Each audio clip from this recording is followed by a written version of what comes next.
जय हिंद दोस्तों, एक बार फिर से आप सभी का हार्दिक स्वागत और अभिनंदन है। हम लोग पढ़ रहे थे मध्य पाषाण काल के बारे में। मध्य पाषाण काल के क्षेत्र विस्तार के संबंध में हम चर्चा कर रहे थे। क्षेत्र विस्तार में ही अब हम आते हैं मध्य प्रदेश राज्य में।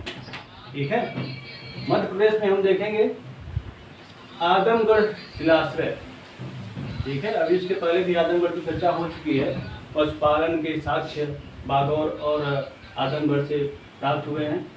आदमगढ़ शिलाश्रय, जरोथी द्वीप एवं जम्बू द्वीप, भीमबेटका, ये मध्य प्रदेश के प्रमुख पुरास्थल हैं जो कि मध्य पाषाण काल का से संबंधित है।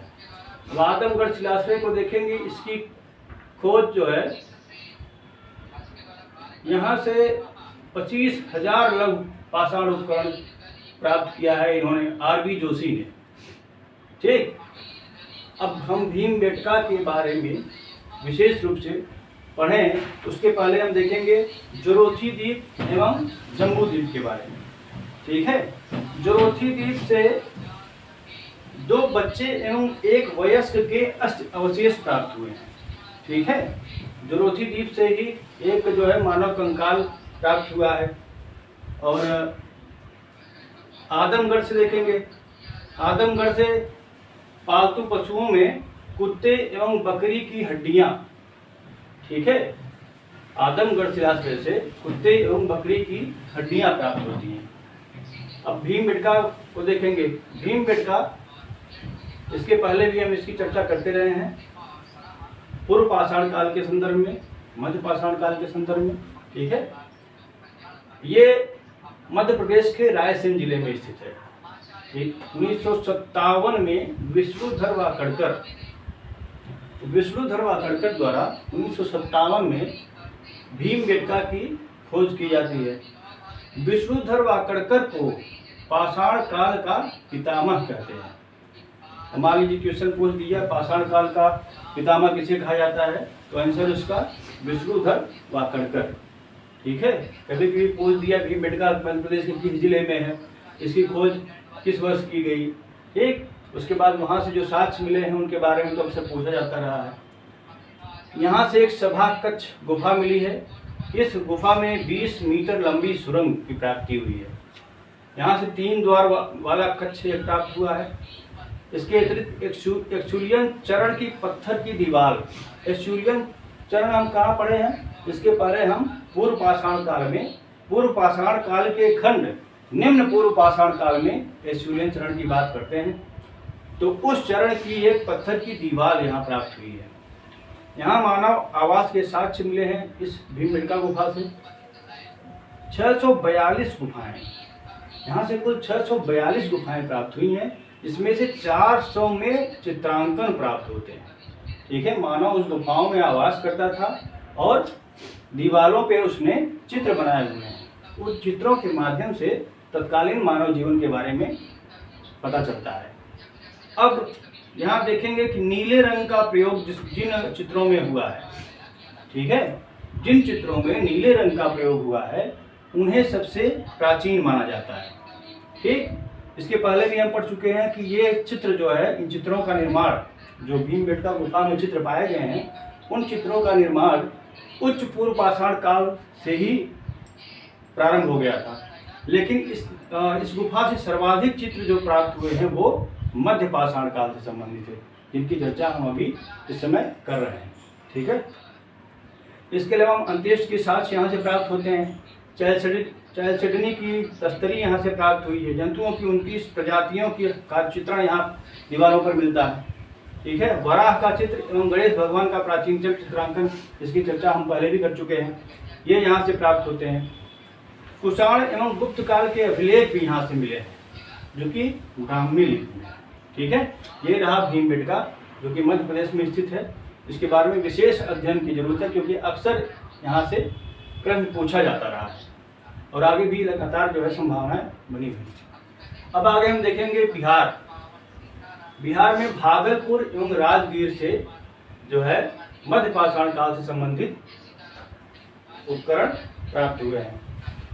झारखंड में देखेंगे, झारखंड में रांची में कुछ झरिया, बुद्धडीह इंद्र पहाड़ी, करणकोल, मधुबन टिपरा, कमकर सोला, ये ऐसे पुरास्थल हैं जहाँ से मध्य पाषाण काल से संबंधित उपकरणों की या फिर साक्ष्यों की प्राप्ति हुई है। आंध्र प्रदेश के स्थलों में हम देखेंगे नागार्जुनी कोंडा, रेनगुंटूर, बिदलूर, ठीक है। इसके अलावा ज्वालापुरम नौ की चर्चा हम पहले भी कर चुके हैं, ठीक है। ज्वालापुरम नौ ये आंध्र प्रदेश के कुन्नूर जिला में जुरेक नदी के तट पे स्थित है, ठीक है। ज्वालापुर आंध्र प्रदेश के कुन्नूर जिले में स्थित है। यहाँ से इसे जो है दक्षिण एशिया का मध्य पाषाण सबसे प्राचीनतम मध्य पाषाण कालीन स्थल माना जाता है, ये ज्वालापुरम 9, ठीक है।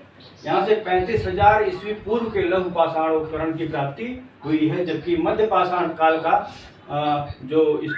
इसकी जो कालावधि है वो 10,000 ईस्वी पूर्व से शुरू होती है। मतलब ये पूरा पाषाण मतलब पूर्व पाषाण काल के साक्ष्य यहाँ से भी प्राप्त होते हैं, ठीक है।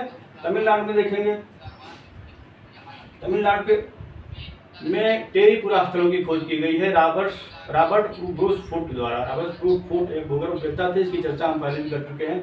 टेरी पुरास्थलों में 11 पुरास्थलों का सर्वेक्षण आलचिन द्वारा किया गया है। इनमें कट्टमपल्ली, कुथनकुल्ली, मेघनापुरम, कुतलूर, ठीक है। मेघनापुरम जो है सबसे प्राचीन टेरी पुरास्थल है। कर्नाटक में देखेंगे, कर्नाटक में एक स्थल है सोरापुर दोआब। ये दोआब से के पदैया द्वारा 10,000 लघु पाषाण उपकरणों की प्राप्ति की गई है, ठीक है। यहाँ से लगभग इसी दोआब से 25 पुरास्थल प्राप्त हुए हैं। कर्नाटक में ही एक स्थान है संगनकल्लू। यहाँ उत्खनन बी सुब्बाराव द्वारा 1946 में किया गया, जबकि एडी संकारिया द्वारा 1969 में किया गया। इसके अतिरिक्त जलहल्ली और कीबनहल्ली ये भी पुरास्थल मध्य पाषाण काल से संबंधित है। उड़ीसा में हम देखेंगे, उड़ीसा में कुचाई एक स्थल है। कुचाई जिसका उत्खनन बीके थापर द्वारा जो है करवाया गया 1961-62 में। यहाँ से भी मध्य पाषाण काल से संबंधित साक्ष्य प्राप्त हुए हैं। उड़ीसा के अन्य जो पुरास्थल हैं उनमें हम देखेंगे सुंदरगढ़, बिसई, रायरंगपुर, बोडरा, खूंटा गांव, बारडोंगरी, कुरडही, धेनेकलाल एवं क्योंझर। इन स्थलों से मध्य पाषाण काल से संबंधित उपकरणों की प्राप्ति होती है। आगे हम देखेंगे पश्चिम बंगाल। पश्चिम बंगाल के बांकुड़ा, पुरुलिया, बिरभानपुर, यहाँ स्थान कम था इसलिए मैंने सबका नाम यहाँ पे नहीं लिखा है। जो मेन स्थल है उनका नाम यहाँ पे उल्लेखित किया गया है। तो ये बिरभानपुर पश्चिम बंगाल का महत्वपूर्ण स्थल है जो कि मध्य पाषाण काल से संबंधित है। यहाँ उत्खनन कार्य बीबी लाल द्वारा 1954 में कराया गया था। यहाँ से अश्मीभूत कास्ट मिला हुआ है, ठीक है, फॉसिल वुड जिसको बोलते हैं। इसका जो है यहाँ से इसका उपयोग जो है मध्य पाषाण काल के लघु पाषाण उपकरणों के निर्माण में भी किया गया है। इसके अलावा देखेंगे हम मेघालय। ये पूर्वोत्तर का राज्य है। मेघालय से